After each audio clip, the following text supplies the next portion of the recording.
Dalam video ini saya akan membahas terkait mengenai hal yang mungkin sudah menjadi perbincangan di medsos terkait kabar mengenai bantuan sembako atau sebelumnya dikenal BPNT, bantuan pangan non tunai, yang katanya sih bisa dicairkan secara tunai berbentuk uang melalui kartu ATM KKS. Jadi pencairannya ya seperti bantuan PKH, bisa ditarik secara tunai di mesin ATM. Nah, benarkah ini?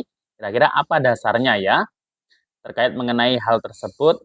Jika memang benar adanya. Nah, simak terus videonya sampai akhir. Jangan kemana-mana, kita intro.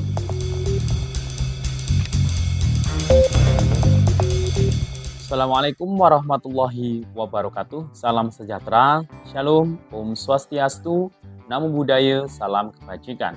Sobat YouTube, kembali lagi di channel saya, Sukron Channel. Apa kabar Sobat YouTube semua? Semoga Sobat YouTube semua selalu diberikan kesehatan, diperlancar segala urusan dan usahanya, dan diperbanyak rezekinya. Amin.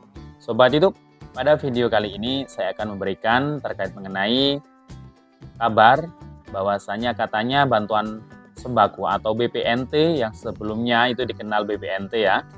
Ini bantuannya tidak lagi melalui agen atau e-warung. Nah, kabarnya ini bisa ditarik secara tunai seperti bantuan PKH di kartu KKS melalui mesin ATM. Nah, benarkah hal ini? Nah, kalau memang benar, nanti ya berarti bisa dicairkan dalam bentuk tunai dengan jumlah uang yang banyak ya. Kalau KPM PKH juga cair PKH-nya plus dapat BPNT juga. Nah, kira-kira nanti bagaimana mekanismenya dan kira-kira kalau ini benar, apa dasarnya ya yang membenarkan kabar tersebut. Dan kita juga akan mengupdate terkait kabar pencairan bantuan PKH tahap 1 2023. Besok tanggal 4 Maret tahun 2023. Bagaimana info selengkapnya? Simak terus videonya sampai akhir. Dan sebelum kita lanjut, silakan yang baru bergabung di subscribe dulu channel ini dan ditekan tombol loncengnya agar Sobat YouTube semua mendapatkan pemberitahuan video terbaru dari Sukron Channel. Dan jangan lupa di-share di berbagai media sosial dan di-like apabila Sobat YouTube suka dengan video ini. Oke Sobat YouTube, kita lanjutkan pembahasannya. Nah Sobat YouTube, pertama, kita akan membahas terkait mengenai kabar yang sudah mungkin banyak didengar atau Sobat YouTube sudah banyak mendengarnya di medsos, di YouTube, di Facebook terkait mengenai bantuan sembako atau sebelumnya dikenal bantuan pangan non tunai atau BPNT. Di tahun 2023 ini mulai alokasi Januari hingga bulan Maret. Nah, ini kabarnya bantuannya ini untuk pencairannya di sebagian besar daerah itu tidak melalui PT POS, tapi melalui kartu KKS lagi.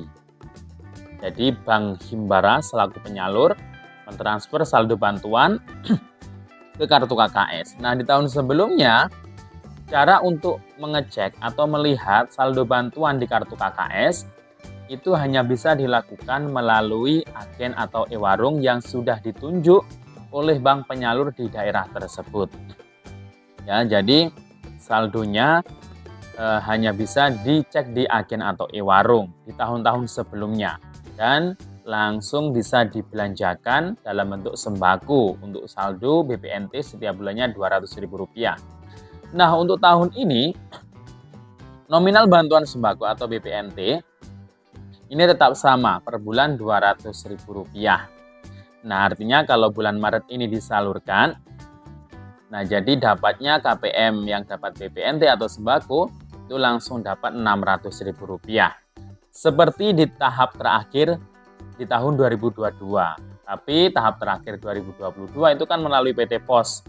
Jadi harus bawa surat undangan dengan KTP, kemudian datang ke tempat yang sudah ditentukan sesuai dengan jamnya dan harus antri di situ. Nah, di tahun ini, untuk bantuan yang didapatkan itu ya sama dengan di akhir tahun 2022, langsung 3 bulan. Tapi bedanya tidak melalui PT POS di sebagian wilayah atau daerah di Indonesia, di sebagian besar ya.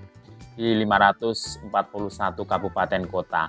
Tapi di beberapa daerah di Indonesia ini tetap melalui PT Pos di 83 kabupaten kota, yang dimana 83 kabupaten kota itu merupakan daerah terpencil, daerah tertinggal, seperti di daerah perbatasan juga. Yang dimana daerah tersebut, kenapa kok masih lewat pos? Karena di wilayah tersebut ini jauh dari kantor-kantor perbankan, sehingga pemerintah mengambil sikap, ya petugas pos langsung datang ke rumah-rumah terdekat mereka untuk mencairkannya. Karena kalau lewat kartu KKS, lewat Bank Himbara, itu karena jauh harus melewati hutan atau mungkin sungai. Nah, itu biaya transportasinya itu lebih besar daripada jumlah bantuan yang didapatkan KPM. Nah, sehingga pemerintah mengambil kebijakan, Kemensos ini mengambil kebijakan daerah-daerah terpencil tersebut tetap disalurkan melalui PT Pos Indonesia secara tunai. Nah, untuk wilayah lain yang bukan daerah terpencil, daerah tertinggal seperti di daerah Jawa, Bali, nah ini kembali disalurkan melalui kartu KKS, melalui Bank Himbara, Bank BRI, BTN, BNI, Mandiri, dan khusus wilayah Aceh itu Bank BSI, Bank Syariah Indonesia. Nah, untuk penyaluran PKH tahap 1 itu tetap ya seperti biasanya, ditransfer ke kartu KKS atau rekening atau buku tabungannya. Nah, untuk mengetahui kapan saldonya masuk, nah itu biasanya para pendamping PKH itu mendapatkan namanya SP2D, Surat Perintah Pencairan Dana. Nah, di situ terdapat daftar nama-nama KPM PKH yang cair bantuannya dalam tahap tersebut dan di termin tersebut. Nah, kalau KPM sudah dapat kabar dari pendamping bahwa sana namanya sudah ada di SP2D dan suruh mencairkan, ya silakan cairkan saja, bisa di agen, bisa di kantor mesin ATM terdekat. Nah, itu ya. Namun KPM PKH juga bisa mengeceknya secara update melalui SMS banking bagi yang sudah mendaftarkan di SMS banking. Kemudian kalau untuk mandiri penyalurnya itu biasanya bisa didaftarkan di mobile bankingnya, ya itu bisa mengecek sewaktu-waktu jika ada saldo masuk pasti terlihat kok di situ. Jadi malah lebih update di situ ya. Nah, kemudian terkait mengenai kabar PKH tahap 1 ini memang sampai detik ini belum ada kabar ya. Ya semoga saja mungkin mulai minggu depan. Kalau saya sih prediksinya ya sebelum hari Ramadan atau hari puasa ya. Moga-moga ya minggu-minggu depan ini ya sudah mulai disalurkan, karena sudah ada kabar BPNT-nya sudah mulai proses dan siap disalurkan bagi di 83 kabupaten kota yang di daerah terpencil dahulu ya yang lewat pos. Kalau lewat Bank Himbara ini kayaknya ya siap-siap sudah memproses ya. Nah, kita doakan saja semoga secepatnya. Dan kemudian kabar terkait mengenai BPNT atau sembako yang dicairkan melalui kartu KKS, ya tadi ya sudah saya jelaskan sama seperti di pencairan PKH ya, sama seperti pencairan PKH. Saldonya itu sekarang masuk ke kartu KKS dan sepertinya ini bisa dilihat di mesin ATM dan bisa dicairkan dalam bentuk uang tunai. Jadi misal KPM PKH di tahap 1 ini ada yang bantuannya dapat mungkin komponennya banyak, ada yang dapat 2.600.000 mungkin, kalau ditambah BPNT juga berarti dapatnya ya 3.200.000 rupiah ya dalam bentuk uang tunai yang bisa ditarik. Tapi yang 600-nya itu karena bantuan sembako atau BPNT, nah itu wajib dibelanjakan dalam bentuk sembako. Walau saat ini tidak secara langsung digesek di agen atau e-warung yang harus dibelanjakan sembako di sana, tapi walaupun KPM ini menarik tunai di ATM untuk bantuan sembako atau BPNT-nya, nah uang tunai yang ditarik itu ya tetap wajib dibelanjakan dalam bentuk sembako ya, beras, telur, seperti itu, kemudian seperti daging, sayur-sayuran, buah-buahan, nah itu yang penting sembako. Haram hukumnya dibelikan rokok, kemudian minuman keras itu haram ya, apalagi buat kredit sepeda motor, atau mungkin membayar atau mungkin membeli perhiasan, ini sangat tidak diperbolehkan. Kalau seperti itu berarti ya sudah sudah tidak butuh bantuan lagi untuk kebutuhan pokoknya berarti ya. Berarti sudah sejahtera dan siap untuk digraduasi, siap untuk dikeluarkan. Kalau KPM saya ada yang seperti itu, ya berarti sudah kaya orangnya dan harus dicoret dari kepesertaan penerima bansos.